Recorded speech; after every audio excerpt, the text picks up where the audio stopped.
ജപമാലനാഥയായ സമാധാനരാജ്ഞിയും ദൈവകരുണയുടെ മാതാവുമായ പരിശുദ്ധ അമ്മയുടെ അനുദിന സന്ദേശങ്ങൾ. 34 സന്ദേശം 2021 ഡിസംബർ 29. എൻ്റെ മക്കളെ, സമാധാനം ഞാൻ നിങ്ങളെ അനുഗ്രഹിക്കുന്നു.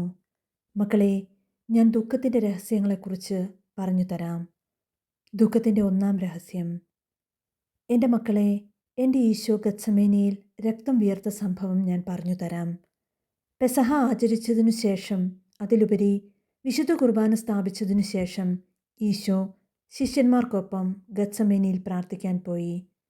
പെസഹ ദിവസം ഞാൻ സെഹിയോൻ ശാലയിൽ തന്നെ ഉണ്ടായിരുന്നു. ഈശോ ഗത്സമേനിയിൽ പ്രാർത്ഥിച്ച അതേ സമയം ഞാനും അവിടെ പ്രാർത്ഥിച്ചുകൊണ്ടിരുന്നു. ഈശോ രക്തം വിയർത്തപ്പോൾ ഞാനും വിയർക്കാൻ തുടങ്ങി. ഈശോ രക്തം വിയർത്തപ്പോൾ ഞാൻ വിയർക്കുക മാത്രമായിരുന്നു. പക്ഷേ ശിരസ് പിളർക്കുന്നത് പോലെയുള്ള ഒരു വേദന എന്നെ ഗ്രസിച്ചു. ഈശോ അനുഭവിച്ച വേദനകളെല്ലാം ഞാൻ ആത്മാവിൽ അനുഭവിച്ചു. ഞാൻ ലോകത്തിനു വേണ്ടി പ്രാർത്ഥിച്ചുകൊണ്ടിരുന്നു. ഈശോ പ്രാർത്ഥന നിർത്തിയപ്പോൾ ഞാൻ അവശയായി നിലത്തേക്കിരുന്നു പോയി.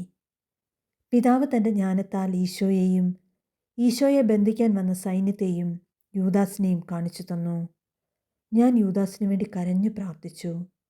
അവനെ ബന്ധിച്ചുകൊണ്ട് പോകുന്നത് ഞാൻ കൃത്യമായി കണ്ടു.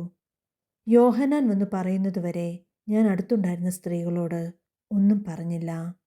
ഹല്ലേലൂയ.